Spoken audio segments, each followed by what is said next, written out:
Rogaría a los que están cerca de la puerta que la cierren, porque hay una corriente de detrás del escenario hacia allá y nos acabaremos enfriando todos. Bueno, eso sería la primera nota. La segunda, me han comentado varios que no les ha llegado la propaganda del correo. Tendríamos sumo interés en saber a dónde no ha llegado, porque yo creo que estamos este año teniendo... No todo el correo de Pamplona lo repartimos a través de una empresa y el resto, lo que es fuera de Pamplona, va a través del correo. Eso ya sabemos que llega bien, pero lo de la empresa no está funcionando tan bien. Por lo tanto, rogaría que nos digáis, porque tampoco se trata de pagar y que no llegue el correo, ¿no? Sería el segundo aviso, ¿no? Después, comentaros que periódicamente, bueno, vienen los de la librería Catacrac y nos ofertan libros del ponente, ¿no? En este caso de Marciano Vidal, me salía Marceliano, Marciano Vidal. Bueno, hay varios títulos, en concreto 6 han traído: Conversaciones con Marciano Vidal, La familia posmoderna para orientar, para conocer la ética cristiana, para comprender la solidaridad, sería el cuarto, 10 palabras claves en moral de futuro y 10 palabras claves sobre la vida consagrada. Bien, recordaros también que la próxima conferencia va a ser el día 16 de febrero y viene una filóloga de la Universidad de Mondragón, Amelia Barquín. El tema es los lenguajes con los que construimos la desigualdad. No es solo para señoras, sino también es para caballeros, porque realmente los que construimos la desigualdad normalmente solemos ser los caballeros. Muy bien. Y ahora, como siempre, haremos una pequeña presentación en euskera. Gaur, Marciano Vidal gure artean dago.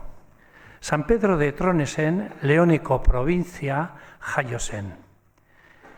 Erredentziotarren kongregaziokoa da. Comillaseko Unibertsitate Pontifikalean eta Erromako Alfonsiar Akademian irakasle izana da. Madrilgo Zientzia Moraleteko Institutuko eta Madril bertako Comillaseko Unibertsitate Pontifikaleko Ezkontza eta Familia Institutuko zuzendaria izan zen. Moralaren esparruan idazlan ugaritu diru. Baduzue horrian bere obrak. Gaurko izaldiaren izenburua honakoa da. Ari alda Francisco Aita Santua moral katolikoaren alde garrantzizko berritzen? Argi dago, Francisco Aita Santuaren Aita Santutzaldia Eliza Katolikoaren bizitzan berrikuntza sakon bat suposatzen ari dela. Pedroren ministerioa ulertzeko eta aurrera eramateko eran berrikuntza hori ikusten da.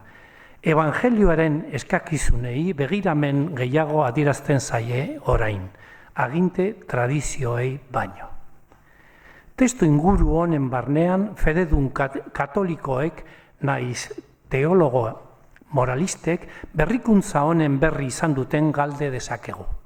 Gaur, Marciano Vidalik honi buruz hitz egingo du hemen, aretoan. Eskerrik asko etortzeagatik.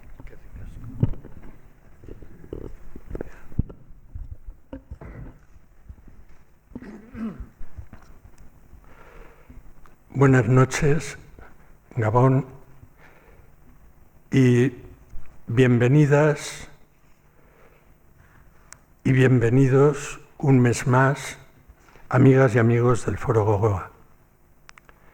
Esta noche, para tratar de empaparnos un poco de la sabiduría y la ciencia del redentorista Marciano Vidal, al que tenemos el privilegio de tener unas horas con nosotros y a quien damos nuestra más agradecida y cálida bienvenida.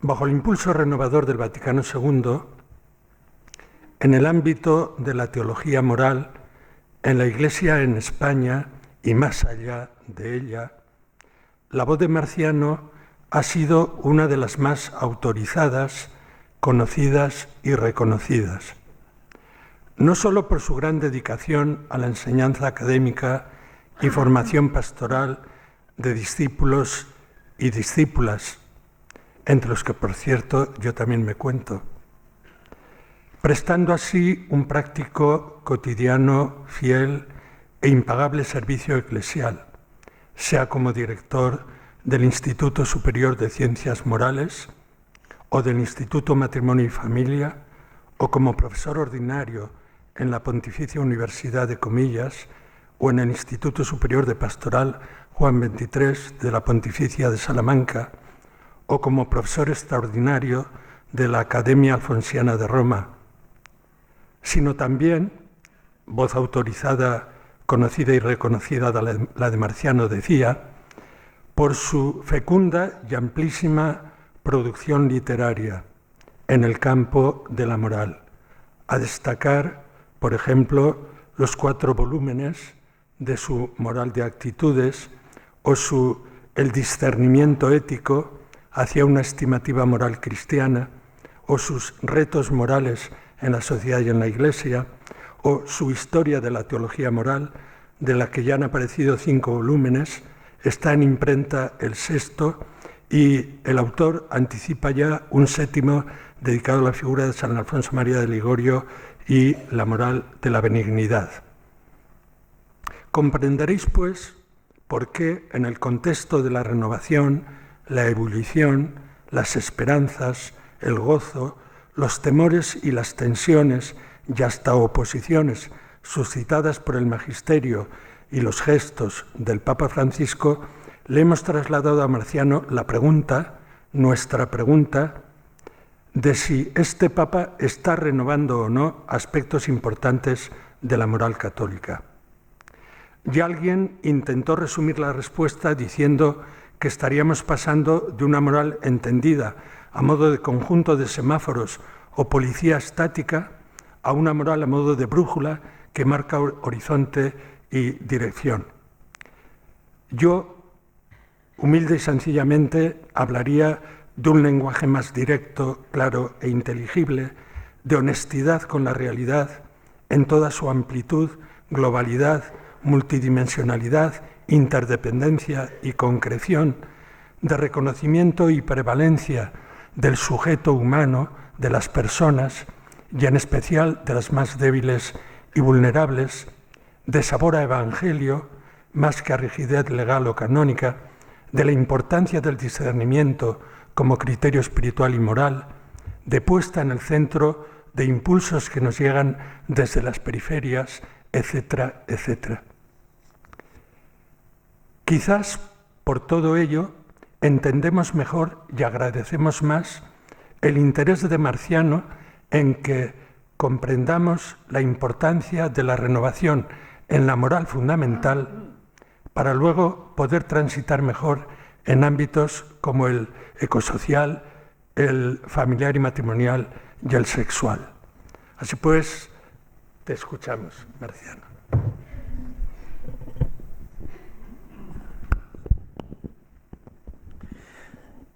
Muy buenas tardes a todas y a todos. Agradezco la presencia, sobre todo de todos y de cada uno de ustedes. Agradezco la invitación a este magnífico foro de pensamiento social, humano, cristiano.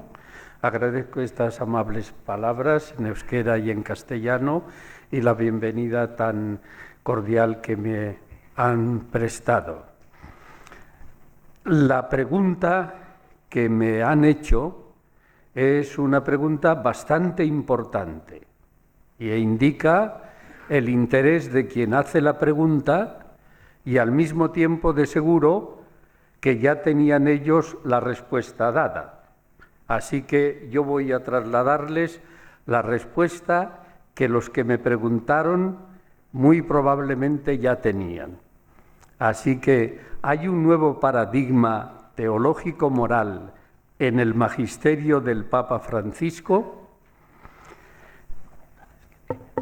Tienen ustedes un guión delante, yo voy a seguirlo, comenzando por plantear el significado de la pregunta, tal como yo lo comprendo.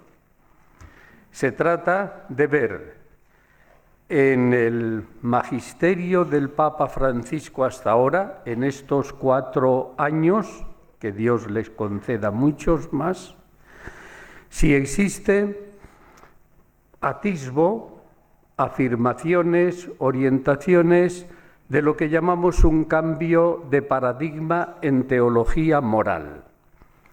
Tomo estas palabras de forma muy sencilla, a pesar de que son los términos un poco llamativos.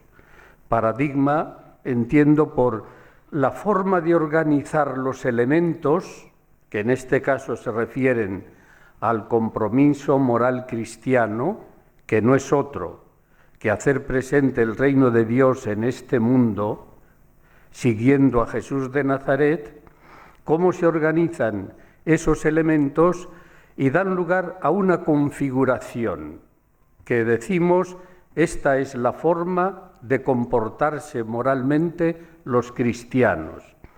Y cuando lo traducimos a reflexión, entendemos por paradigma la organización de esos elementos de la vida moral, constituyendo un esquema argumentativo, un esquema de búsqueda, un esquema de confrontación, y eso lo llamamos paradigma. Han existido múltiples paradigmas en la historia de la vida moral y de la reflexión moral de los cristianos. Aludiré al contexto, al momento de cambio en el Concilio Vaticano II, pero por ahora solamente entiendo por paradigma la organización de los elementos, tanto de lo que llamamos vida moral como del discurso sobre esa vida moral. Y nos preguntamos si hay ciertas variaciones en ese paradigma a partir de los documentos que yo considero sobre todo en 3 decisivos que tenemos del magisterio del Papa Francisco, 2 exhortaciones, una exhortación apostólica Evangelii Gaudium, que según él ha dicho recientemente en una entrevista al diario El País, no es más que la traducción de aquel bellísimo texto de Pablo VI, Evangelii Nuntiandi, y del otro, del episcopado latinoamericano, el documento de Aparecida, y cómo él lo expresa para el conjunto de toda la Iglesia, para hacer que la Iglesia sea una Iglesia abierta al mundo, búsqueda de las periferias, y que de verdad sea la forma de hacer visible el Evangelio de hoy en este momento, el Evangelio del Señor. Este es el documento, uno de ellos programático. El segundo es una encíclica, Laudato Si, sobre el problema de la ecología. Y el tercero, una exhortación post-sinodal, Amoris Laetitia. Estos son los 3 grandes documentos que tengo como referentes para hacer la pregunta y también, desde lo que dicen, tratar de dar una respuesta a ella. Pero existen otras múltiples formas de magisterio del Papa, múltiples.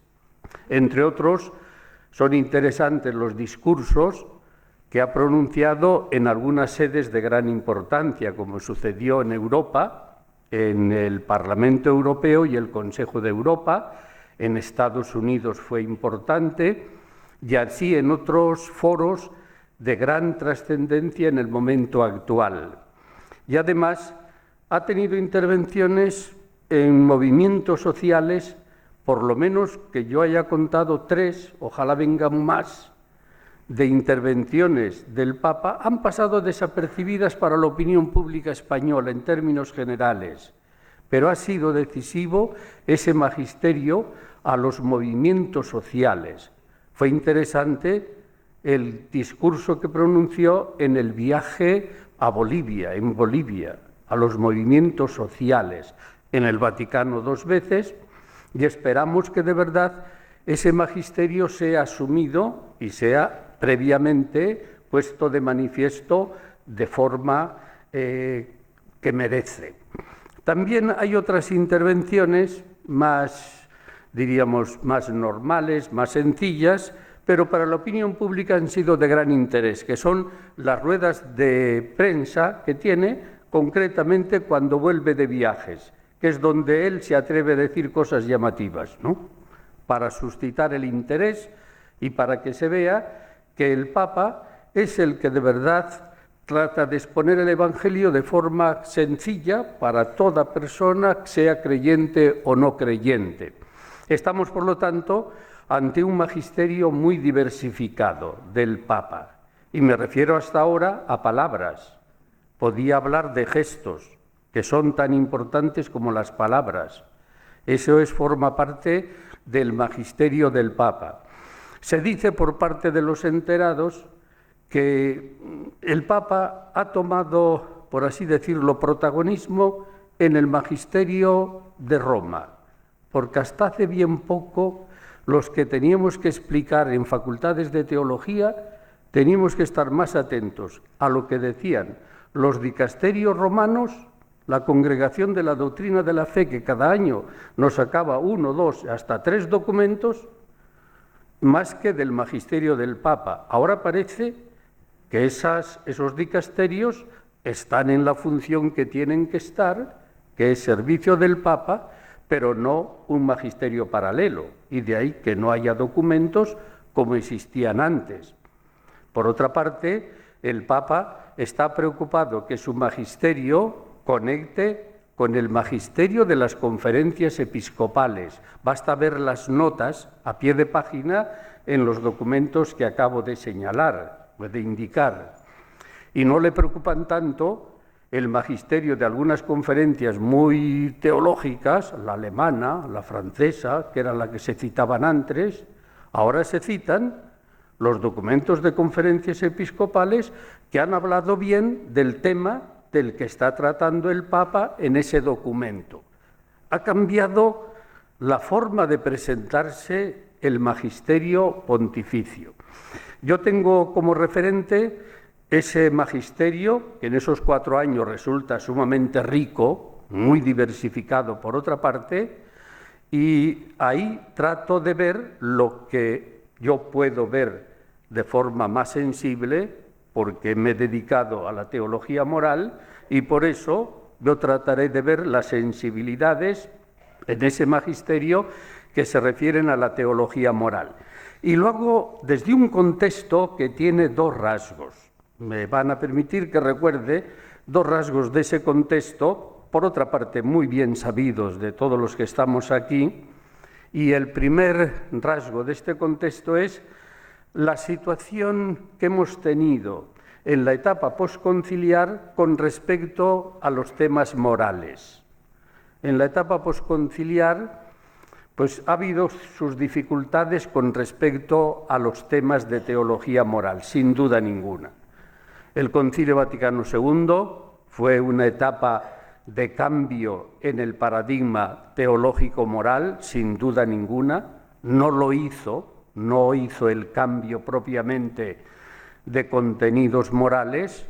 Algo hay en la Gaudium et Spes con respecto al tema del matrimonio-familia, a los temas de la guerra, del desarrollo económico, de la política, de la cultura, de la economía, pero no hay un magisterio del concilio, no hubo en relación con la teología moral, pero sí hubo un interés de que sí hubiera un cambio de paradigma en la teología moral. En aquel texto precioso del número 16 de Eutath Antocius, tengas especial cuidado en renovar la teología moral, cuya exposición científica, nutrida con mayor intensidad por la Sagrada Escritura, deberá mostrar la excelente vocación de los fieles en Cristo para producir frutos en la caridad para la vida del mundo.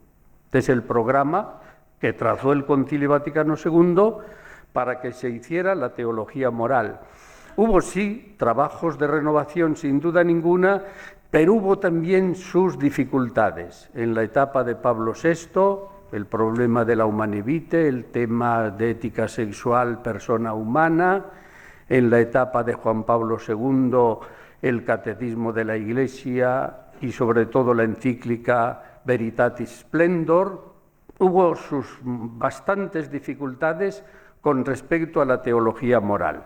En ese contexto es donde hay que interpretar el magisterio del Papa Francisco con respecto a la teología moral. Yo personalmente me he sentido muy gratificado por ir viendo detalles, y más que detalles, del Papa Francisco en su magisterio, que trata de hacer que la renovación pedida por el Concilio también en temas morales se esté proyectando ahora de forma seria y pensamos definitivamente, sin las dificultades que existieron en la etapa después del Concilio Vaticano II. Por lo tanto, cuando hacemos la pregunta sobre si hay una variación en los planteamientos teológico-morales, la hacemos desde el conocimiento de lo que era la teología moral casuista antes del Vaticano II, la renovación que proyectó el Concilio Vaticano II y las pequeñas o grandes dificultades que existían o existieron en la etapa posconciliar, y ahora vemos que hay quizás la forma o el camino adecuado para llevar adelante la renovación pedida por el Concilio Vaticano II. El segundo contexto en el que nos hacemos, o yo me hago esta pregunta, en la situación creada, propiciada por la presencia del Papa Francisco, que es una situación realmente nueva, novedosa y además de gran sentido evangélico. La existencia de dos papas, el que el Papa Benedicto XVI dimitiera, eso marcará definitivamente la historia de la Iglesia Católica. Los cargos no son para las personas, sino son para servicio a la comunidad. Y el magisterio petrino es un servicio y no es el honor que, por ejemplo, se le daba en el siglo XIX, tratando al Papa como si fuera tanto así como el Santísimo Sacramento. Y detalles que es preciso no conocer, y si uno los conoce no recordarlos, de la forma como se tenía la figura hasta la realidad física del papado. Estamos, por lo tanto, en una situación nueva, y en este contexto nuevo, evangélico-céntrico, donde el Evangelio es la norma decisiva y al mismo tiempo la búsqueda de hacer que la renovación pedida por el Concilio Vaticano se realice, no que se trate de entender cómo se hace hermenéutica. Recuerdan cómo el primer momento que tuvo el Papa Benedicto XVI, en el año 2005, fue el hacer un discurso ante la curia, cómo había que interpretar el Vaticano II. Este Papa no ha dicho una palabra que yo haya leído en la que hable de cómo hay que interpretar el Vaticano II. Lo que ha hecho es practicarlo, realizarlo, que eso es lo que procede en el momento actual. Por lo tanto, estamos en un contexto, por una parte, de final de una etapa triste para la teología moral, pero por otra, una etapa de renacimiento eclesial llamativamente positivo. Por eso, esta es la pregunta, en un contexto interesante, de si hay cambio de paradigma. Yo trataré de señalarles los que yo considero, y además pensando en el tiempo de que disponemos, aquellos elementos que pertenecerían a lo que clásicamente en una facultad de teología se llama moral fundamental y aquellos otros que se refieren a lo que se llamaba la moral concreta o la moral especial, que son los dos apartados del programa, el número 2 y el número 3, ¿no? Los elementos de análisis moral, lo que diríamos moral fundamental. Algunos aspectos que a mi ver, es la sensibilidad que yo les presento aquí, expresan innovaciones. No es que digan algo totalmente distinto, de ninguna manera. En la Iglesia lo esencial está dicho y lo esencial lo vivimos siempre, pero la forma de decirlo y las estructuras mentales, lingüísticas y expresivas y prácticas con que eso se hace efectivo, esas son las que varían. Y hay algunos elementos de análisis moral que sin duda ninguna son un poco novedosos. Algunos señalaré que son innovaciones, otros son aceptaciones de lo ya dicho y otras puede ser que sean meras propuestas de cara a un futuro. El Papa en el primer texto, la exhortación apostólica Evangelii Gaudium, tuvo dos afirmaciones de análisis moral que a muchos moralistas nos agradaron. La primera de ellas es algo que habíamos bastantes moralistas tratado de decir, porque pensarlo pensábamos, pero no se atrevió nadie que yo sepa a decirlo como lo dijo la Evangelii Gaudium.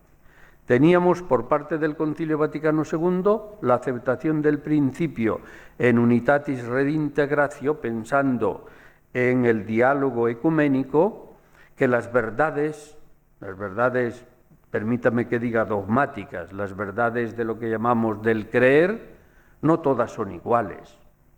No es lo mismo creer en la resurrección del Señor, que Jesús vive, que su causa no ha terminado y se ha muerto, sino que su causa vive y la celebramos, y al celebrarla esa causa tiene significación escatológica y por lo tanto histórica. No es lo mismo creer eso que si alguno de ustedes pues, sigue creyendo en las indulgencias. Que Dios le bendiga esa fe, ¿no? Y creen, no es lo mismo creer eso esencial que algo que puede ser que en algún sentido tenga que ver con el núcleo de la fe, pero eso quizás algunos no lo vemos. No lo vemos. No es lo mismo una verdad que otra. Hay jerarquía de verdades. Y he puesto dos extremas para, en una exposición, que ustedes coloquen entre esos dos extremos todo lo que hay, entre un extremo plenamente positivo y otro que quizás habría que dejar ya de creer en ello, vean que hay una jerarquía notable de verdades, ¿no? Esto lo dijo el Concilio Vaticano II, pero no se atrevieron los moralistas, que yo sepa, aunque lo desearon algunos, yo también, de escribir que también hay jerarquía de verdades en moral, porque pensaban que en moral todo era lo mismo, y además llegamos a hacer una jerarquización de lo que decíamos afirmaciones morales muy llamativa. Yo no le quiero recordar a ustedes cosas de la historia, pero si explicáramos aquí que se habló de que había acciones que eran pecado mortal, ex toto genere suo, que siempre era pecado mortal, siempre, y las razones que daban, algunas de ellas dejando otras dos, pero una de ellas es que si la materia posita es in indivisibili, si la materia no se puede dividir, ¿qué es? O estás en ayunas o has desayunado, ¿no? Esto no se puede dividir, ¿no? Por lo tanto, si hay una obligación de ayunar, el ayuno eucarístico, en textos de moral hablo del siglo hasta XIX y aún XX, el que falte al ayuno eucarístico, coma una miga de pan o coma un cordero, igual da, peca y peca mortalmente, ¿no? Porque materia posita es in indivisibili. Esto ya es rizar el rizo, ¿no? Pero si digo que en temas de moral sexual se llegó a decir desde el siglo XVI por parte de los jesuitas, y el Propósito General Aquaviva les mandó a los jesuitas que lo dijeran, frente a otros que opinaban de distinta manera, que todo lo que es lujuria en materia moral era siempre pecado mortal est toto genere suo. No hay parvedad de materia y por lo tanto todo es pecado mortal. Eso ha condicionado llamativamente la vida moral de los creyentes, la forma de entender las valoraciones morales de situaciones, y eso hay que decir que no pertenece a una jerarquización de verdades morales. Todo esto tiene que ser asumido y habrá que ir sacando consecuencias y decir que hay una jerarquización de verdades morales, de afirmaciones morales, y naturalmente que los niños se mueran de hambre, eso es algo inaudito, ¿no? Que suceda lo que está sucediendo con los desplazamientos de grandes masas de gente, eso clama al cielo, ¿no? En cambio, otros comportamientos tendrán mayor o menor densidad significativa y valoración. Luego hay una jerarquía de verdades, y esto se está imponiendo cada vez más dentro de la Iglesia Católica. Esto es algo nuevo. Yo lo digo desde la perspectiva de la reflexión teológica. Ojalá también entre en las sensibilidades de los cristianos, y habrá que ir haciendo una jerarquización de verdades que sean para cada momento, porque en cada momento tiene que haber unas y otras. Esto lo aceptó el texto primero del Papa en la Evangelii Gaudium. Ahí mismo también asumió otra categoría, que esta sí estaba ya recogida por parte de la teología moral, que nos venía de la teología de la liberación, y ya había sido asumido por el Papa Juan Pablo II, la categoría de pecado estructural. Estábamos muy condicionados en moral pensando que la moral sobre todo estaba en las acciones y no en instituciones y estructuras, porque la política es instituciones y estructuras y acciones. Es las acciones políticas dentro de unas instituciones y dentro de unas estructuras. La moral política va vinculada a las acciones de los políticos, pero la moral política seria está en las instituciones, si son justas o si son injustas, y debajo están las estructuras de carácter político, ¿no? Nosotros estábamos muy condicionados por ver la moral en las acciones.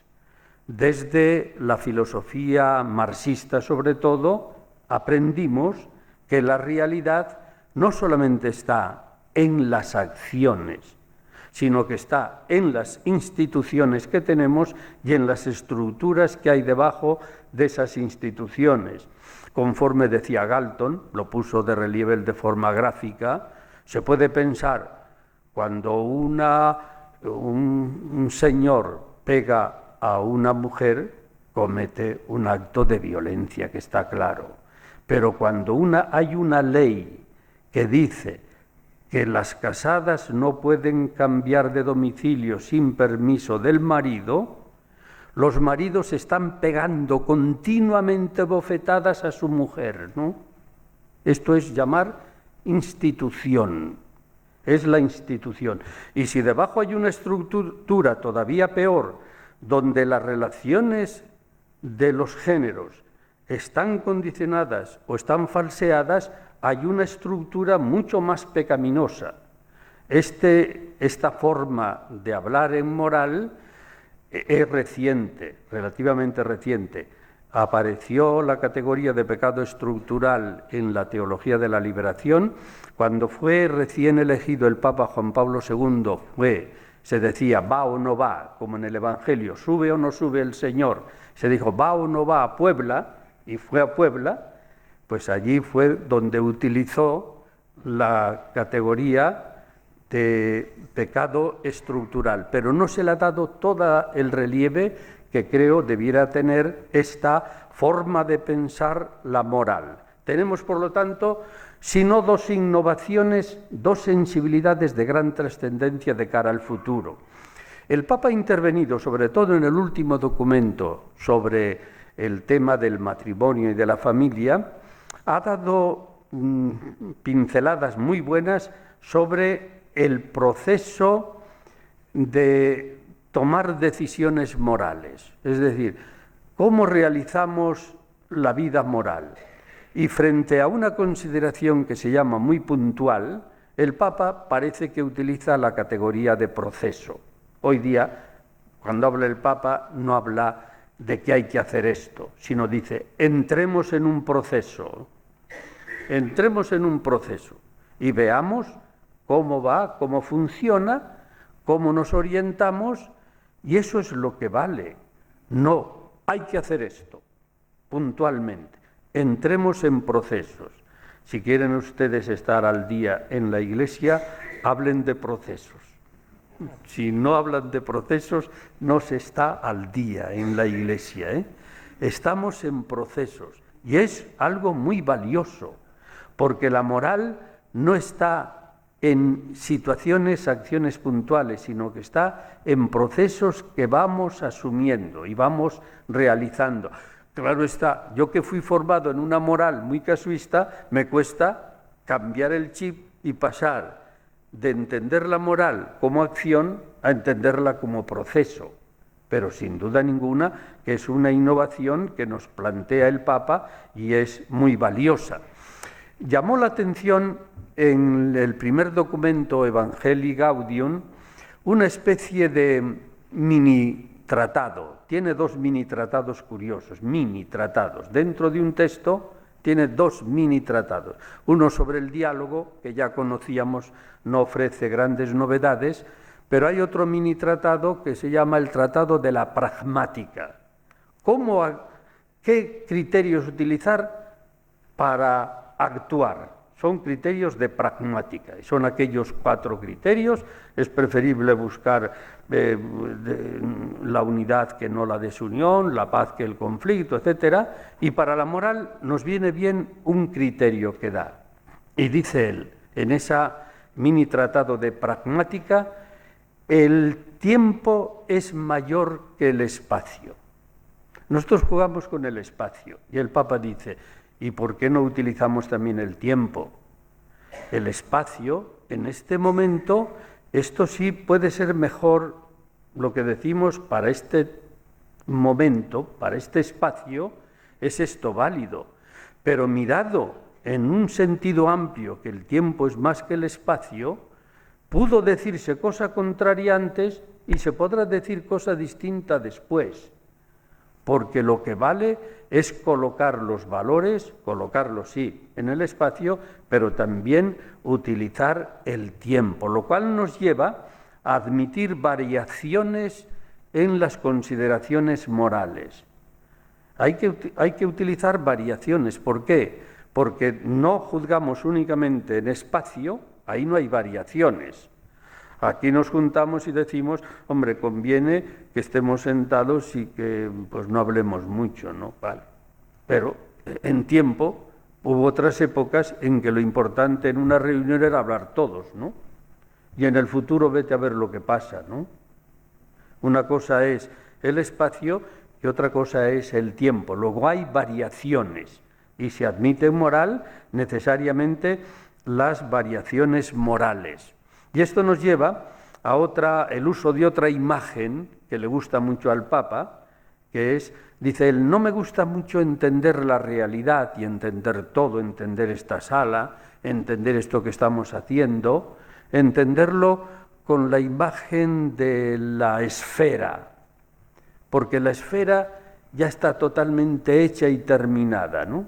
Me gusta el poliedro y también para estar hoy día al loro, conforme dicen los jóvenes en la Iglesia, hay que hablar de poliedro, ¿no? Es decir, la realidad es poliédrica. La miras por un lado y es de esta manera, pero las miras de otro y es de otra manera. Y tiene muchas caras la realidad. Ya lo dijo el Quijote, porque anda, le decía, ándate con cuidado, vete despacio, porque para sacar una verdad en limpio menester son muchas pruebas y repruebas. Y esto cantado con la música de Falla es precioso, ¿no? Y lo hacía el padre Goico, muy bien Goicoechea, con su escolanía que tenía. Porque para sacar una verdad en limpio menester son muchas pruebas y repruebas. Es decir, la realidad es poliédrica, ¿eh? Y esto lo utiliza mucho el Papa. Lo dijo cuando terminó el sínodo. He visto que han hablado los obispos del matrimonio y me he dado cuenta que cada uno habló a su manera. Luego, y todos tenían razón. Y me he dado cuenta que todo es poliédrico. Y lo utiliza mucho la imagen de Poliedro en el último documento sobre el amor, la alegría del amor.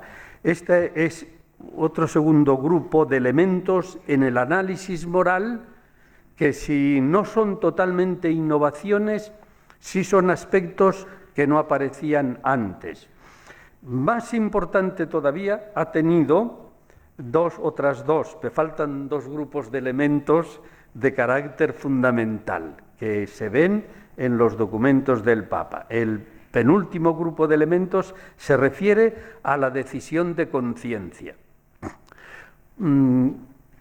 Hemos tenido en la reflexión teológico-moral una tensión entre lo que se llaman morales objetivas del objeto y morales del sujeto o morales de la conciencia.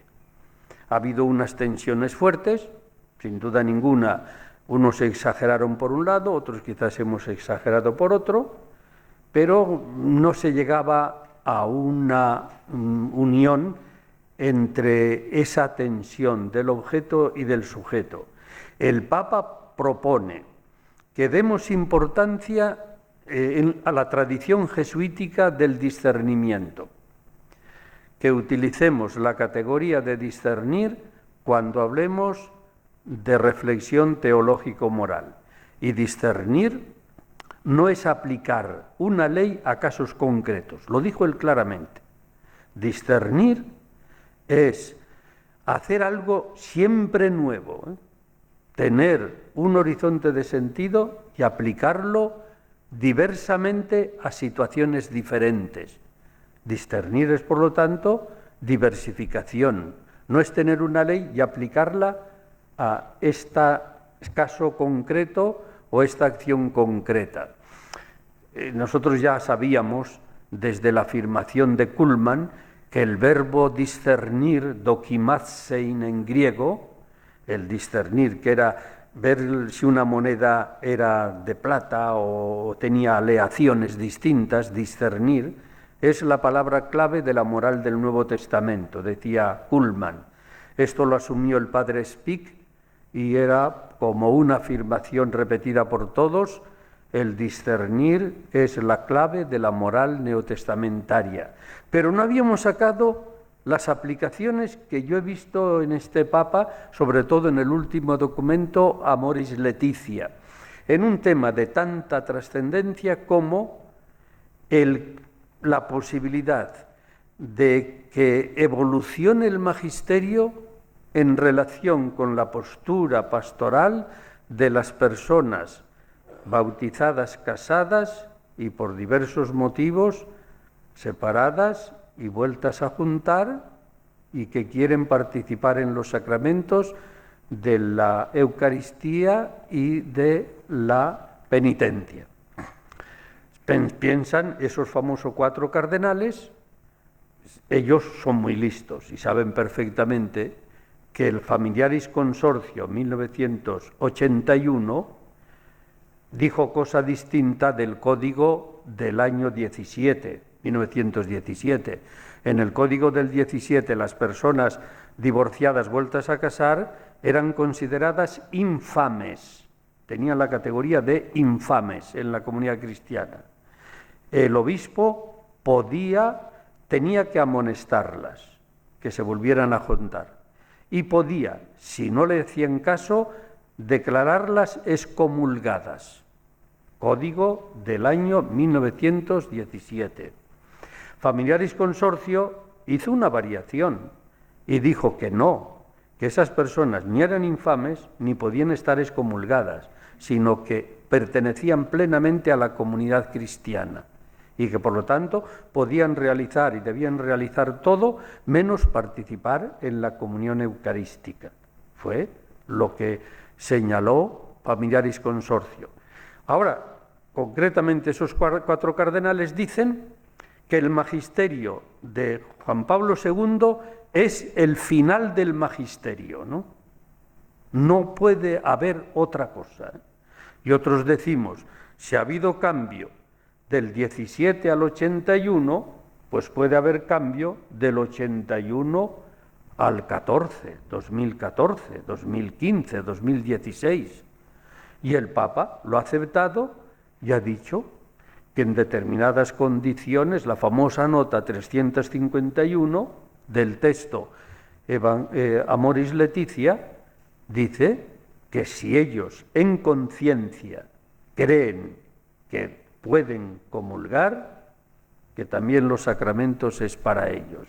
Esta es la afirmación más grandiosa que yo he conocido en los últimos años sobre el valor de la conciencia personal, porque proponían diversas opciones. La opción que parecía iba a salir era de Casper, que esas personas entraran en un proceso penitencial y que al final de ese proceso penitencial pudieran comulgar.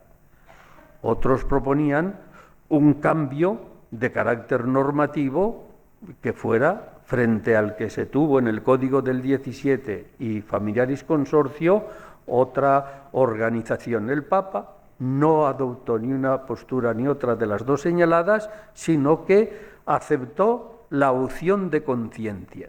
Y sin duda ninguna, esto está claro ahí en esa nota.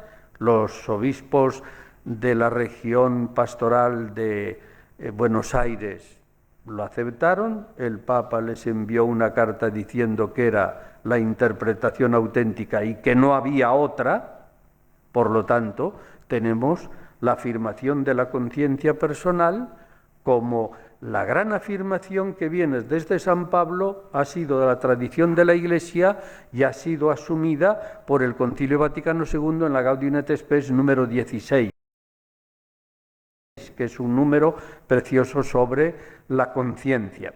Tenemos, por lo tanto, el discernimiento que actúa por la conciencia e interviene también el sentido prudencial. Sentido prudencial es el aceptar. Llama la atención cómo este Papa, sobre todo en el último texto, da importancia a la teoría tomasiana de Santo Tomás. Santo Tomás es el autor más citado por este Papa. Las personas que querían que se citaran autores clásicos, ahí tienen. No ha habido otro Papa, creo yo, de los que conozco de los últimos, que más haya citado, cuando se trata de temas de moral, a Santo Tomás. Santo Tomás juntando discernimiento con afirmación de la prudencia. Y esta forma de actuar, dice el Papa, nos dice a todos, sobre todo a los sacerdotes, nos dice: den más posibilidad de conciencia a los laicos, déjenles que actúen. Texto, no lo leo.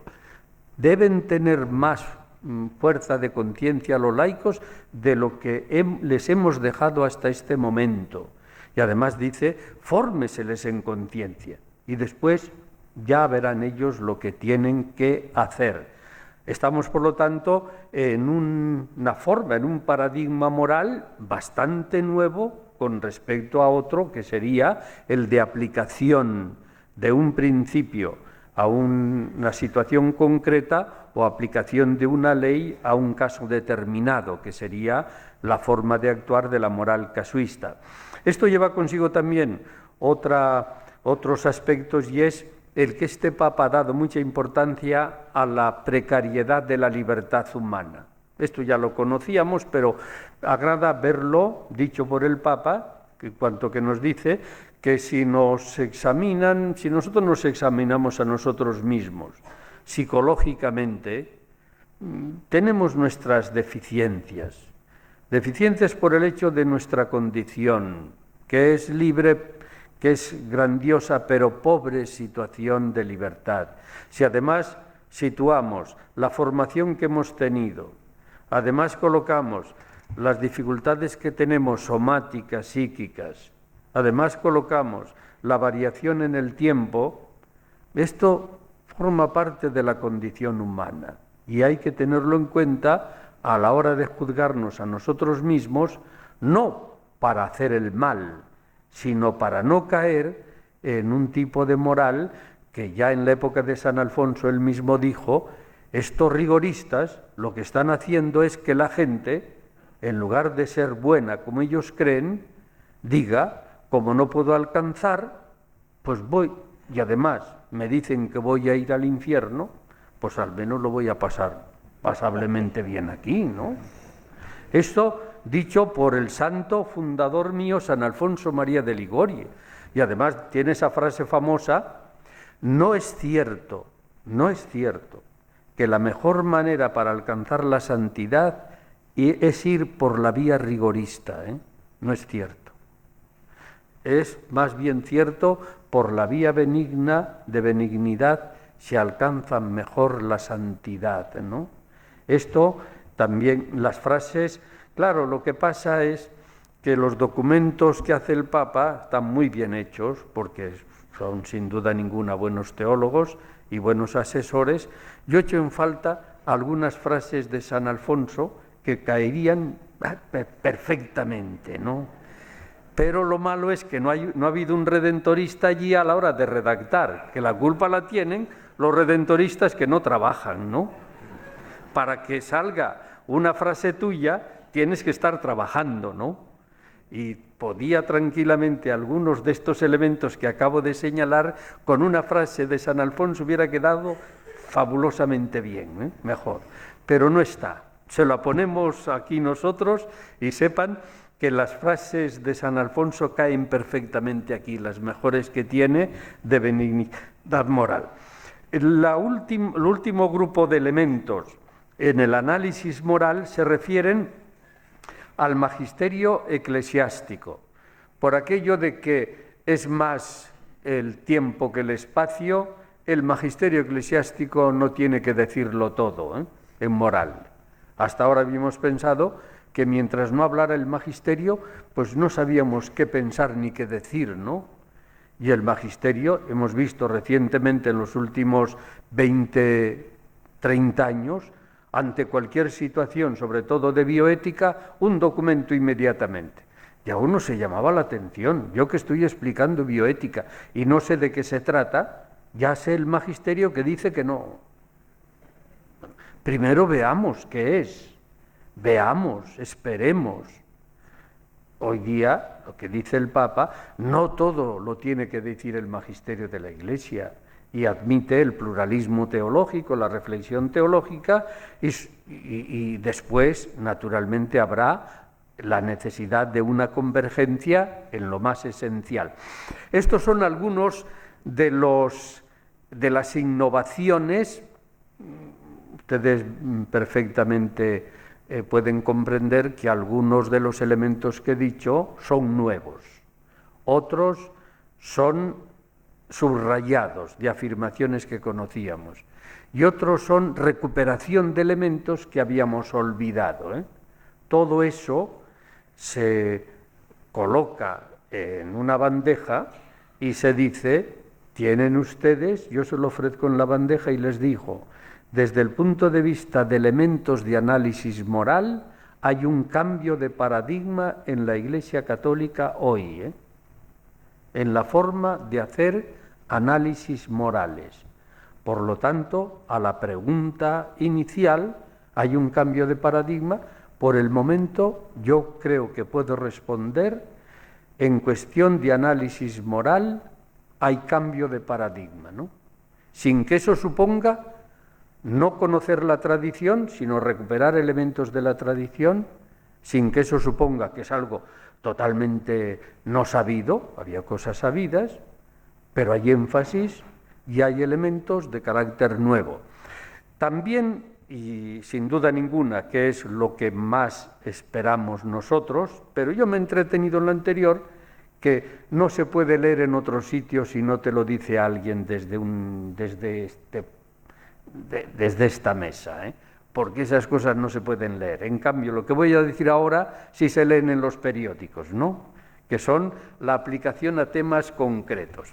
Y también en la aplicación a temas concretos, sin duda ninguna, ha habido innovaciones o hay cambio de paradigma. En moral social, en moral familiar e insinuaciones en moral sexual. Ha habido innovaciones en el área de moral social. La más llamativa, a mi manera de ver, donde hay una innovación, es en la valoración del capitalismo económico, si es que se puede llamar así, convertido en finanzas, financiarizado. Saben ustedes que hubo dificultades en la doctrina social de la Iglesia de aceptar el capitalismo, porque la doctrina social de la Iglesia hasta la Centesimus Annus, 80, 89, 80, 81, pues había un juicio igualmente negativo ante el socialismo y el capitalismo. La Centesimus Annus hizo una gran labor, inicialmente llamando a personas cualificadas, y creo aceptó como válido la estructura básica de lo que es la economía libre, de empresa libre, de mercado libre y de traducción libre, es decir, de producción libre, transmisión libre y después consumo libre. Aceptó la estructura que se llama de mercado. No se puede decir que el magisterio de la Iglesia esté en contra de esa estructura. No aceptó el capitalismo tal como lo tenemos, es decir, no hizo una afirmación del capitalismo tal como lo tenemos. El capitalismo puede tener diversas formas. Una de ellas es, por desgracia, el capitalismo donde las finanzas, por las finanzas, adquieren la función primaria. Me he detenido en esos términos. Donde las finanzas, por las finanzas, adquieren la función primaria, es decir, el dinero por el dinero, ¿no? Y hoy se dice que tenemos un capitalismo en gran medida, no totalmente, financiarizado, convertido en finanzas. A este capitalismo, y por eso el Papa dice en la Evangelii Gaudium, esta economía, no dice la economía, dice esta economía, dice él, mata. Y utiliza la categoría del quinto precepto del Decálogo. Si matar a otro es inmoral, esta economía, si mata, va en contra del quinto mandamiento, luego es inmoral. ¿Y por qué mata? Porque no realiza el fin de la economía, que es el sentido humano y humanizador. Segundo, crea necesariamente desigualdades. Y tercero, origina personas y grupos descartados, excluyentes. Va excluyendo a personas y a grupos. Y dice él, esta economía mata. Ha sido la afirmación más fuerte que ha hecho el Papa con respecto al mundo económico. Y él lo dice, voy a decir algo que igual ofende a algunos. Segundo, no lo digo por populismo, porque algunos le decían que como venía de Argentina era un populista, ¿no? No lo digo por populismo y pido disculpas por decirlo si ofendo a alguien, pero tengo que decir que esta economía mata. Yo creo que no dijo nada nuevo, porque esto ya estaba dicho en la encíclica de Pío XI, 40º anno, estaba dicho, en cuanto que él señaló que la economía de aquel momento que dio lugar a la gran crisis del 29, 30, 31, era una economía convertida en dinero, que era dominado por algunos, y fue también el que dijo que esa economía era radicalmente contraria al mensaje cristiano. Esta es una afirmación que ahí está, muy valiosa, que origina después otras orientaciones en el orden de carácter económico, y son las que utiliza el Papa cuando habla a los movimientos sociales, ¿eh? Todo esto lo utiliza y lo aplica a diversas situaciones. Esta es una gran innovación de carácter teológico, moral, concreto, en el mundo social, sobre todo económico. Ha habido otra intervención que dice continuamente el Papa, y es que estamos en una guerra a pedazos, ¿no? Aquí no hay guerra, pero sí hay guerra. Estamos a pedazos de guerra, sobre todo la aplicación que ha hecho al mundo de los desplazados. También no digo que sean grandes innovaciones, pero sí son aplicaciones valiosas. Donde ha habido una innovación en el plano también social ha sido en el compromiso ético del cuidado del planeta Tierra. Aquí sí que podemos decir que la maquinaria vaticana, de las grandes posibilidades que tiene, se puso a funcionar a favor de la ética. Todo lo que es la fuerza del Vaticano a favor de una ética de carácter ecológico, y sin duda ninguna la Iglesia Católica ha cobrado prestigio. Perdonen que hable de esta manera, que no buscamos prestigio ninguno, sino buscamos que el reino de Dios se haga eficaz en este mundo. Y entonces el reino de Dios se ha hecho eficaz en este mundo por medio de la Iglesia Católica, poniendo de relieve la importancia que tiene cuidar el planeta Tierra. Y esto se lo debemos a este pontificado.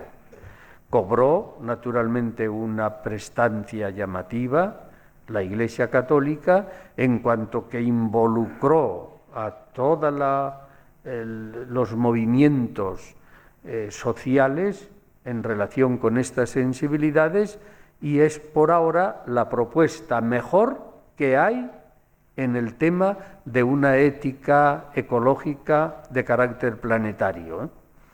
En España, por lo que yo conozco, no le hemos dado tanta importancia. Ojalá me equivoque en esta apreciación que acabo de hacer, pero mirada internacionalmente ha sido una propuesta ética muy importante para la Iglesia y, naturalmente, para toda la humanidad.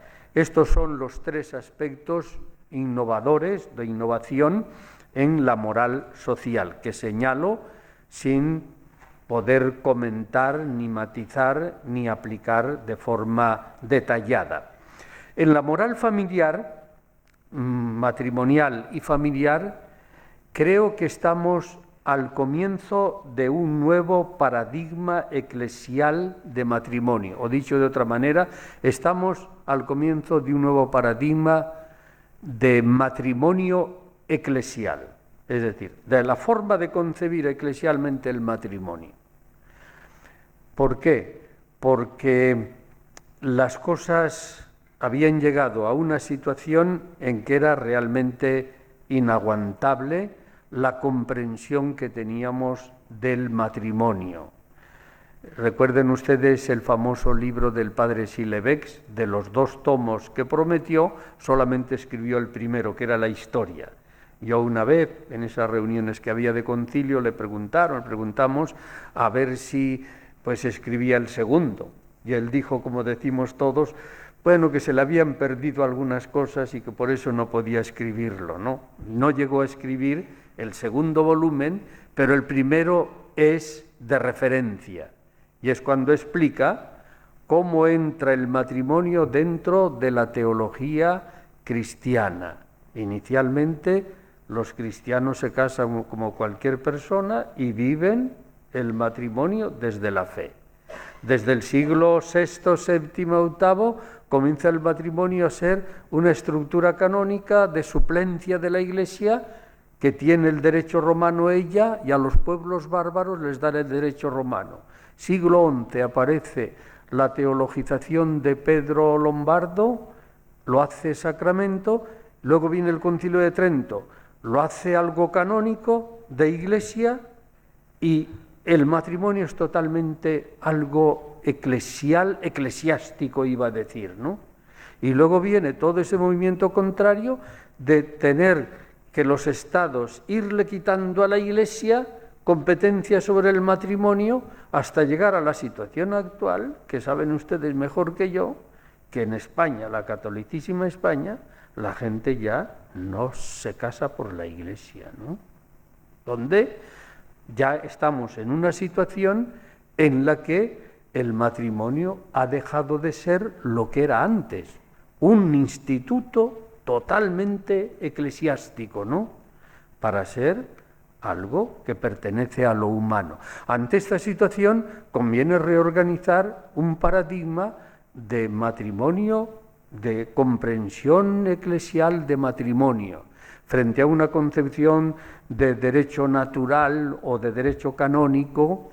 Tienen que pasar, yo no lo veré, pasarán muchos años hasta que descarguemos todos los elementos de derecho natural que tiene el matrimonio. El primer documento que tenemos de León XIII sobre el matrimonio precisamente se basa en el derecho natural.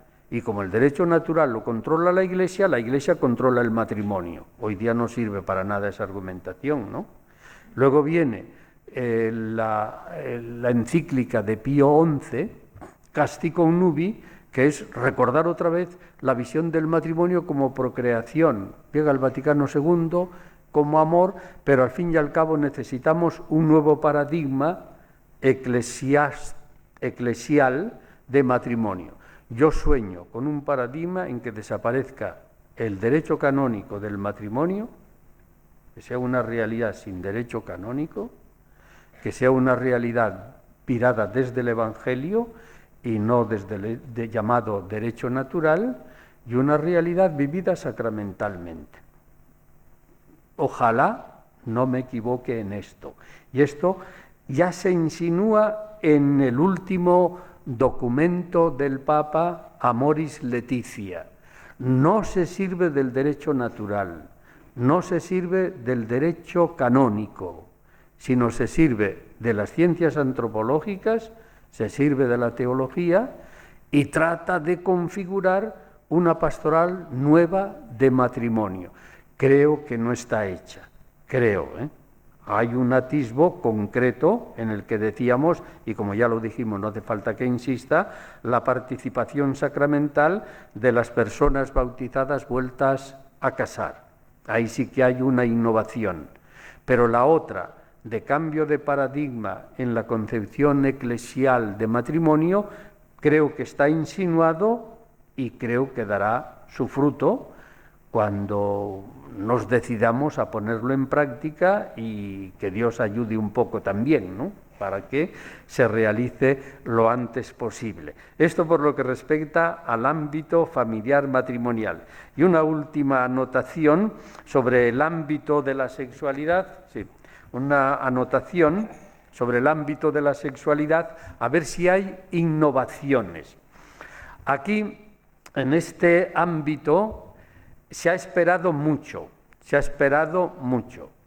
y se ha esperado porque ha habido intervenciones del Papa no en los documentos de mayor rango oficial, sino que se han dado en esos momentos que son más espectaculares periodísticamente, lo que llamábamos esas ruedas de prensa en los aviones, ¿no?, en las vueltas de los viajes. Y es ahí donde han ido apareciendo estas insinuaciones. Hay, a mi ver, una innovación, creo que no es una gran novedad, pero sí una innovación que creo no está todavía asumida, que es lo que podíamos llamar, con una expresión un poco rara, la destabuización de la sexualidad.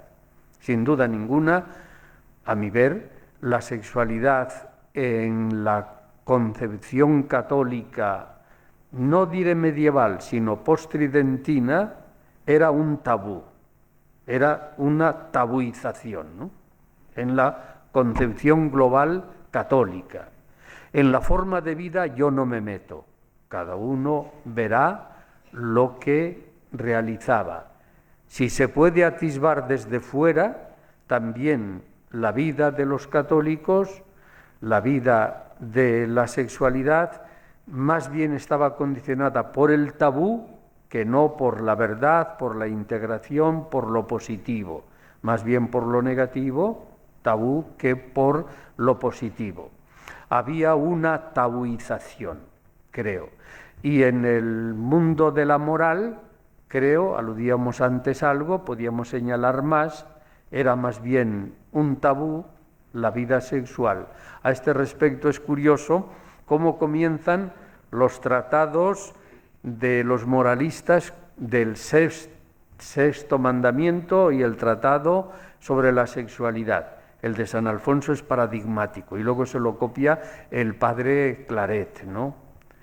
Ahora llego a tener que hablar de un tratado que hasta el mismo nombre ofende los piadosos oídos, ¿no? Así comienza San Alfonso el tratado sobre la sexualidad, el sexto mandamiento. Y luego el padre Claret dice lo mismo, el santo padre Claret copia a San Alfonso, de tal manera que dice, quisiera no tener que hablar de él, pero como quiera que en el confesionario son los pecados de que se acusa a la gente, el sacerdote debe conocerlos perfectamente, ¿eh? Porque la gente, se incluía él en ella, nos condenamos casi todos por este pecado, o al menos no sin él. Esta es la afirmación tajante del buenísimo de San Alfonso María de Ligorio. Lo digo para no echar piedras en tejado ajeno, sino en el propio, para decir la comprensión que inicialmente tenía el hablar de este tema. Dígame si no es una tabuización, ¿no?, de la sexualidad. Comenzar con esta forma de hablar y de habérselas con la sexualidad. Creo que en este Papa ha habido un comienzo de destabuización y una auténtica destabuización en un capítulo de Amoris Laetitia. Jamás hubiera pensado yo leer un capítulo sobre el elogio de la sexualidad en un texto del Magisterio Pontificio en una exhortación posinodal. Todo él un canto a la sexualidad. Un capítulo entero en Amoris Laetitia. Por lo tanto, hay una destabuización, ¿no? Después ha habido otros detalles en el Magisterio Pontificio, más bien puntuales, en donde no aparece un miedo a la sexualidad, sino una comprensión de una realidad tan normal como otra cualquiera, ¿no? Hasta ha llamado la atención eso, denle ustedes de alimento a sus hijos que lloran ahí delante, ¿no? Las mamás, ¿no? No es una destabuización, pero algo es algo, ¿no? Que un papa diga, denles de mamar, hombre, déjenlos, si están llorando y necesitan, aunque sea en la iglesia y en público, ¿no? Eso a veces hace más que grandes afirmaciones de carácter teológico. Luego hay un proceso de destabuización, sin duda ninguna, y ojalá lo aprovechemos en la pastoral y antes en la reflexión. En la reflexión se ha avanzado mucho, ¿no? Aquí tenemos presente quien nos ha indicado mucho de destabuizar la sexualidad, ¿no? Aquí en Pamplona, ¿no? Pero quizás necesitamos que llegue más a la comunidad cristiana procesos de destabuización. Hay otro aspecto, además de este, que es de carácter general, se refiere a la condición homosexual. Este es un tema que surgió, desapareció, volvió a surgir, volvió a desaparecer y ahora está silenciado, ¿eh? Yo explico lo que sé, tal como apareció. el tema de la condición homosexual apareció sobre todo con palabras del Papa en el viaje de vuelta de la Jornada de la Juventud de Brasil hacia Roma, y fue cuando dijo aquella expresión: ¿quién soy yo para juzgar a personas con condición homosexual de si de verdad viven o no viven la autenticidad cristiana? ¿Quién soy yo? Yo, si se me permite, una de las 4 cosas que me dijo la Congregación de la Doctrina de la Fe fue que dejaba abierta la posibilidad a seguir pensando sobre la moral de la homosexualidad. Yo me dije, el Papa ha dicho muchísimo más que yo al menos dije solo que, hombre, si la ciencia no sabe todavía cuál es la condición y todos los elementos, dejamos la puerta abierta a pensar. Pues eso dijo la congregación que estaba mal. El Papa dijo más, y dijo, ¿quién soy yo? Y eso que es Papa, ¿no? ¿Quién soy yo para pensar, no? Esto, para que se vea que a veces las intervenciones del Papa de carácter informal tienen mayor fuerza, mayor eco, que los documentos propiamente oficiales. Esto dio lugar a que en la Iglesia se suscitara el interés por conocer la postura católica de las personas con condición homosexual. Y sabemos bien que es un grupo, las personas con condición homosexual, pues un porcentaje suficiente, que puede ir de un 5 a un 11%, un porcentaje suficientemente notable. No se sabe perfectamente hasta el final por qué se da esa condición, pero ahí está, Dios la quiere. El cardenal Jim le dijo que Dios no nos quiere por ser heterosexuales, sino nos quiere por personas, ¿no? Por lo tanto, al que tiene la condición homosexual le quiere lo mismo que al que tiene la condición heterosexual, ¿no? Porque le quiere por ser persona, ¿no? Había hay una serie de intervenciones a favor de la aceptación de la condición homosexual. Llegó el tema a formar parte del contenido de los sínodos del matrimonio y de la familia. Llegó a formar parte en el documento previo que se envía para que se dialogue, en lo que se llama Documentum Laboris, el documento de trabajo del sínodo extraordinario. Formaba parte el tema de la condición homosexual. Se discutió en la primera semana del sínodo extraordinario y se llegó, después de la primera semana, de hablar, de dialogar, de discutir, y a eso se llama en latín, con un término rarísimo de pronunciar, y se llama diceptatio. Pues llegó después de que pasó esa primera semana de diceptatio a hacer una relación de lo que había pasado en esa semana. Eso se llama la relatio post diceptationem, ¿no? La relación después de la semana de discusión. Esa la relación la hicieron 2 finísimos italianos napolitanos, un gran teólogo que es obispo, es el de Rieti, ¿cómo se llama este? Bruno Forte, y además otro italiano. Bruno Forte fue asociado como secretario especial de ese sínodo, ¿no? Lo nombró el Papa como asociado, ¿no? Y Bruno Forte escogió como ayudante a un teólogo moralista redentorista, muy conocido nuestro, compañero mío, también napolitano, que es muy fino napolitano, el padre Majorano. El documento mejor en todo esto del sínodo, iba a decir que hasta mejor que la exhortación posapostólica, es esa relatio post diceptationem. Yo la guardo como el documento que me ilumina. Esto es lo que deberá haber sido, ¿no? Es relatio. Pues en esa relación post diceptationem hay un número sobre la condición homosexual, donde dice que la comunidad cristiana tiene mucho que agradecer a las personas con condición homosexual. Esto. Se les asume y hay que darles una orientación, una solución dentro de la comunidad cristiana.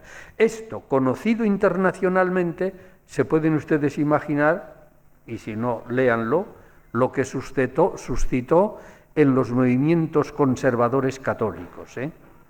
Una oposición en Norteamérica impresionante, y en el mundo entero. Ante eso, el tema, silencio absoluto. No se ha vuelto a hablar más. Esta es la situación, yo relata refero, no digo más que lo que hay, ¿no? Claro, a uno le viene inmediatamente también, pensando en italianos, en aquello que no es de un napolitano, pero de italiano, y decir, eppur si muove.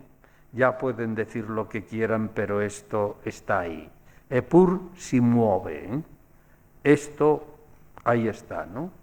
No puedo decir más porque no ha habido planteamientos nuevos, pero creo que precisamos, a partir de lo que surgió, replantear, repensar qué significan y cómo deben ser aceptados y cómo forman parte de la comunidad cristiana las personas con condición homosexual dentro de la Iglesia. Esto es un aspecto de ámbito de sexualidad que podía haber tenido otra salida y ha tenido la salida del silencio, no del no, sino no hablar de ello. Estos son los aspectos concretos que quería comentarles y los aspectos también de análisis fundamental en los que me entretuve más todavía que en los concretos, y por lo tanto podríamos decir, y eso se lo dejo a ustedes, que respondan, ¿hay nuevo paradigma teológico moral? Yo creo que sí, ¿no? Humildemente creo que se puede decir que hay al menos insinuación de un nuevo paradigma teológico moral. Yo doy gracias a Dios y pido que ustedes también se las den a Dios por conocer esta situación, por vivir en ella y metámonos en esta orientación nueva de realización del reino de Dios siguiendo a Jesús de Nazaret de acuerdo con este paradigma renovado. Muchas gracias por su atención.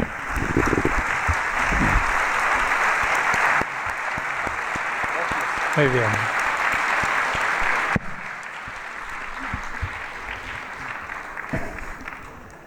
Muchas gracias a Marciano Vidal por esta hermosísima conferencia.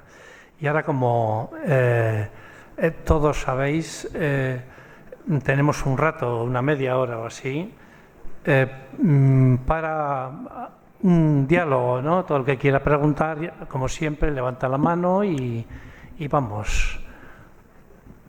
Bueno, volver a recordar que el próximo 16 de febrero, jueves, la filóloga de la Universidad de Mondragón, Amelia Barquín, va a hablar sobre los lenguajes con los que construimos la desigualdad. Cuando queráis, pues.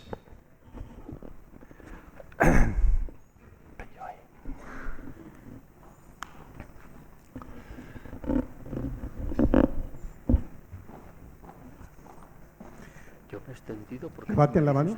No, no hay problema, ¿no? Si no, se hubiera... ¿Se oye bien? Bueno. Muchas gracias. Yo tengo un torrente de preguntas, ¿verdad? Pero voy a intentar centrarme en dos. Una se refiere, son cosas que el Papa aborda, Una se refiere a los medios de comunicación y la formación de nuestra conciencia moral. Y la otra, pues evidentemente a estas cuestiones espinosas que para mí no están resueltas de ninguna manera en la Amoris Laetitia. La cuestión de la paternidad responsable y la cuestión de la homosexualidad. Bueno, por lo primero, los medios de comunicación, ha dicho el Papa, le cito textualmente, están determinando nuestras formas de conducta. Pero, ahora esto es mío, los medios transmiten la información de manera veloz, de manera telegráfica y muy selectiva. Y Adela Cortina, una profesora de ética que usted conoce muy bien, se plantea la posibilidad de que un periodista que busca con concisión un titular le haga la pregunta: ¿en qué consiste la ética? Y Adela Cortina se atreve a decir: yo respondería así: la ética consiste en conjugar la justicia y la felicidad. Justicia para todos los seres humanos y vida en plenitud para todos los seres humanos. A ver si le parece esa respuesta suficiente. Bueno, se lo dejo ahí como una pregunta. Y la otra ya, me refiero ya a la Amoris Laetitia. La he leído con cuidado. Me ha gustado mucho, lo que más, el comentario que el Papa hace al himno de la Caridad de San Pablo, que es al capítulo 13, es la mejor exégesis que he leído en mi vida.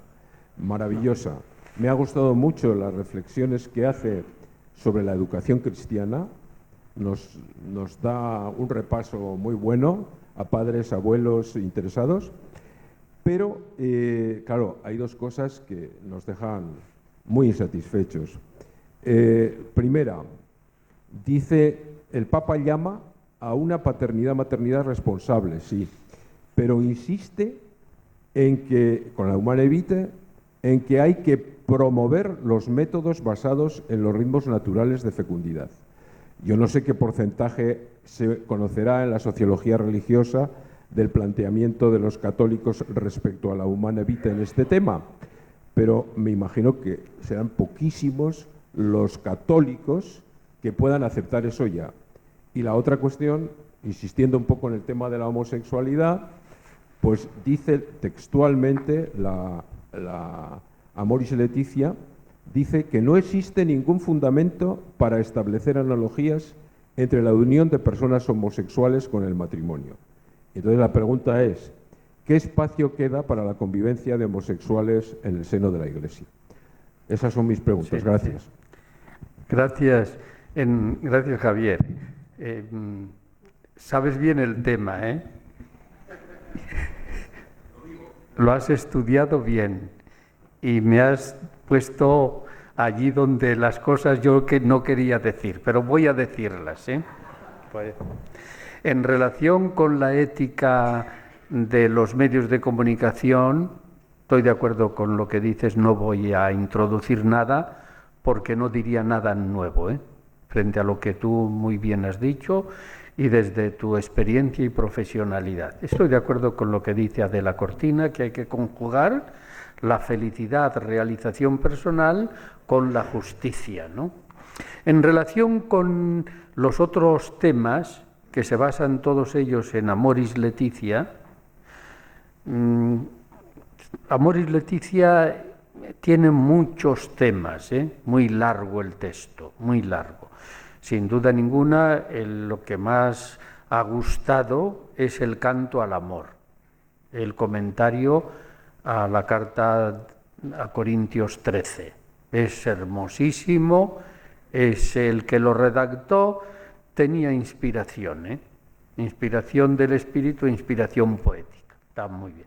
Sobre la educación también dice cosas muy valiosas, aunque también podríamos señalar algunos elementos críticos frente a la teoría educativa que propone. Ahí está. La sexualidad yo creo que está muy bien conseguida. El capítulo sobre sexualidad está muy bien conseguido. La descripción sociológica es muy normal. El Papa dice no hubiera querido entrar en ella, pero ya que los padres sinodales han querido hablar de ello, voy a decir algo. Y no dice casi nada, sino que recoge de algunos detalles. Por lo tanto, esa descripción vale relativamente poco, ¿no? Vale. Solamente se fija en los cambios culturales y después en los aspectos económicos-sociales. Me parece que la propuesta pastoral sobre el matrimonio y la familia podía haber sido mejor redactada, haber hecho una propuesta pastoral mucho mejor. Yo he examinado el aspecto de preparación al matrimonio y dice cosas muy bellas, muy bien hechas, pero quizás una propuesta mejor hubiera sido más aceptable. He leído ayer mismo en la revista preciosa de Fase, del gran moralista catalán Gaspar Mora, el que ha trabajado en pastoral prematrimonial, hace un análisis mucho mejor que el que hace Amoris Laetitia, ¿no? El capítulo 8 es el capítulo más problemático. Yo estoy plenamente de acuerdo con él, con todo lo que señala, frente a las limitaciones que voy a coincidir contigo, ¿no? Pero es un capítulo, el 8º, que está bien hecho, bien pensado, y de ahí es de donde saqué los elementos de análisis teológico-moral. Con respecto a las carencias que señalas, creo que el no haber hablado de la procreación responsable ha sido un silencio de esos que llamamos imperdonables. Se necesita, una palabra, ¿por qué? Porque la doctrina está ahí de una manera y los comportamientos son totalmente distintos. Distintos. Había una forma de hablar en la etapa intermedia entre el sínodo extraordinario y el ordinario, y se decía que había que interpretar. El problema está, por desgracia, no en la realidad, sino en el aceptar un texto de magisterio al que le dio tanta importancia Pablo VI y le dio más importancia Juan Pablo II y toda la Iglesia conservadora de movimientos sociales, comenzando por Opus Dei, Comunión y Liberación, etcétera, etcétera, etcétera, han puesto el énfasis total, que es el problema de la humane vitae, ¿no? Y entonces se encontraba con esa notable dificultad, ¿no? Hizo una propuesta en la etapa intermedia de decir, tenemos el texto y tenemos la conciencia. Y el texto que proponían era, al final prevalece la conciencia, ¿no? Pero no agradó. En Estados Unidos salieron 40 teólogos moralistas, ya sacar teólogos moralistas, un documento en Norteamérica en contra de ese pasaje. Tuvieron que callarse los redactores y hacer esa propuesta de aceptar el método natural de procreación, cosa que a mí también me desagradó. No digo más, como te desagradó a ti, el leer eso me desagradó a mí. Luego queda un tema pendiente, el tema de la procreación responsable. Yo te he explicado lo que sé al respecto y lo que me parece. Con respecto a la condición homosexual, yo me callé, y ahora tú me lo has sacado y tengo que decirlo, ¿no? Lo que dice el texto, ¿no? Y sí, podía haber dejado de decir todo, ya que no tomó el texto del documento post-disceptación, en que era precioso, ¿por qué metió ahora otro que le obligaron a meterlo por razones políticas, de decir, de apoyar a situaciones políticas en donde aparece, como en España, el Estado español, España, la posibilidad de que la unión, el matrimonio entre personas con condición homosexual sea lo mismo matrimonio que entre personas heterosexuales. Y eso le pidieron que apoyara a los estados que se oponen a eso, y de ahí viene ese texto en Amoris Laetitia. Yo creo que se podía haber silenciado y tachar ese párrafo, Estoy de acuerdo contigo, me parece. No lo sé. Sospecho que todo esto viene de presiones poderosas norteamericanas, más no te puedo decir, porque no proviene de presiones, esto creo poder decirlo, de presiones europeas, como sucedía a veces antes, de planteamientos teológico-morales alemanes. Hoy día, gracias a Dios, este Papa tiene la gran ventaja de que la teología alemana está con él, y de que los obispos alemanes están con él. Y él lo sabe, ¿eh? Sabe que tuvo al cardenal Walter Kasper desde el primer momento y ha tenido al cardenal Lehmann continuamente, ¿no? Los dos grandes pesos pesados de la Iglesia en el pensamiento alemán, ¿no? No tiene en contra a los obispos franceses, los obispos españoles tienen que callarse, ¿no? Tiene a favor los obispos de América Latina, tiene en contra los de África, los tiene en contra y muy fuerte los de África, y sabe que tiene que manejar esa situación y tiene que jugar con un número determinado de obispos y de católicos norteamericanos muy fuerte. Unos muy progresistas y otros muy duros, ¿no? Y ha tenido que... Esto es pura elucubración mía, sin tener ningún dato, ¿eh? Por lo tanto, yo no tengo datos. Yo lo que digo, lo que puedo sospechar de los textos. ¿Te parece así o más? Basta con esto, ¿no?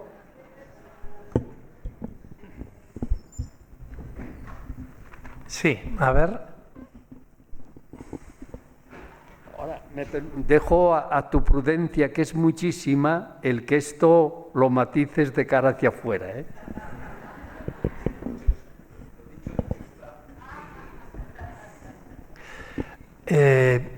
Bueno, yo voy a hacer también una pregunta, ya mientras se anima, aún tenemos un espacio para hacerlo, ¿no? En una sociedad tan madura ya como la nuestra, ¿no? Donde las ciencias sociales han crecido tanto, ¿no? Y han llegado a... la Iglesia puede decir lo que es bueno, lo que es malo, puede... No sé, a mí es una cosa que me asombra, ¿no? La ley natural, yo digo que es la ley natural, yo creo, bueno, es lo mismo, yo creo que la ley natural en definitiva es el consenso al que se ha llegado en todos los campos, ¿no? Entonces, ¿cómo la Iglesia tiene campo como para seguir afirmando en el campo de la ética, el campo propio, ¿no? Sí, esta es una pregunta radical, y una pregunta fundamental, sin duda ninguna. Es decir, ¿qué podemos? Yo ahora hablo en plural y me entro dentro de ello. No digo el magisterio, sino todos nosotros. ¿Qué podemos ofrecer como creyentes a la sociedad de hoy, que es la nuestra, ¿no? ¿Qué podemos ofrecer? Lo que no podemos de ninguna manera es decir que tenemos monopolio de lo que es lo humano, ¿eh? Esto lo ha dicho la Iglesia en alguna ocasión, diciendo que la ley natural tenía un intérprete auténtico y ese intérprete auténtico era el magisterio de la Iglesia. Esto es lo que no se puede decir, ¿no? No tenemos una interpretación auténtica de lo que es lo humano, ¿eh? En lugar de ley natural, digamos lo humano, pero podemos decir ley natural. No se puede decir. Lo humano debe ser comprendido desde todas las posibilidades que vamos teniendo en la historia, ¿eh? Y desde todas ellas surge una comprensión de lo humano, que es la condición homosexual, por ejemplo, que es la economía, que es la política. Los cristianos, por lo tanto hablamos en plural y ya no dimos el magisterio, los cristianos somos como cualquier otra persona, cualquier otro grupo que discierne lo humano, ¿eh? Y no tenemos una competencia especial ni tampoco una revelación especial. Ahora, los cristianos tenemos un horizonte de sentido. Ese horizonte de sentido es el aspecto específicamente religioso y específicamente moral. Lo que es propio en la moral cristiana no son los contenidos, lo que técnicamente en lenguaje kantiano, pasado por Maréchal y después por Fuchs y otros moralistas, se llama lo categorial. Lo categorial es común para todos. En cambio hay lo que en lenguaje kantiano se llama lo trascendental, que no es trascendente, sino aquello que da cobertura a lo concreto, a lo categorial, eso sí es específicamente cristiano, que es el horizonte de sentido de Jesús muerto y resucitado. Ese es el horizonte que es específicamente cristiano. Desde ahí es desde donde nosotros incidimos sobre lo humano y no quitamos ni autonomía a lo humano, ni competencia a ningún otro saber, sino que aportamos nuestro horizonte de sentido y desde nuestro saber, junto con otros, proponemos lo humano desde ese horizonte de sentido. Por lo tanto, no tenemos una moral distinta. Categorialmente es la misma, pero con un horizonte nuevo del que ahora podemos decir surgen sensibilidades nuevas. Y si el Papa ha ido a Lampedusa, ha ido por el horizonte de sentido religioso cristiano, ¿no? Pero asumiendo la condición humana y no ha aportado nada distinto de cualquier otra persona en condiciones políticas, económicas, etcétera, de todos los desplazados, pero ha introducido ese horizonte de sentido que es lo específicamente cristiano. Volviendo a tu pregunta, si es que se puede responder, nosotros no tenemos una moral cristiana de contenidos. Coincidimos con cualquier otro grupo que busque lo que es lo humano. Ahora tenemos algo específico nuestro que es el horizonte de sentido, y el horizonte de sentido es que en el reino de Dios que se ha adelantado en Cristo Jesús muerto y resucitado. Y eso es lo que hace que podamos aportar algo a la visión ética. Y ahora digo algo y digo mucho, porque a mí no me interesa algo en contenidos. Lo que me interesa es lo mucho en horizonte de sentido, en intencionalidad y en fuerza. Y por eso hay que decir que los cristianos somos hoy un capital moral de primera fila, un capital moral, pero no por contenidos, sino por horizontes de sentido y por fuerza, por orientación. Esto se tiene después que traducir en fórmulas académicas y decir, no hay una moral cristiana de contenidos o categorial, específicamente cristiana, sino hay una intencionalidad básica, está en lo trascendente, no en lo trascendental, sino ese trascendente que cubre todo lo que significa lo categorial. Esto es la interpretación que yo me hago a mí mismo sobre esto, sobre tu pregunta, que es decisiva tu pregunta. Pero... Muy bien, maravilloso. Sí, a ver. Bueno, una pregunta nos queda. Sí, allá. Muchas gracias por tu charla. Mira, yo un par de cosillas. Lo primero, no podía evitar, cuando estábamos hablando de la palabra proceso, no podía evitar el pensar en una máxima... Perdón, no se oye.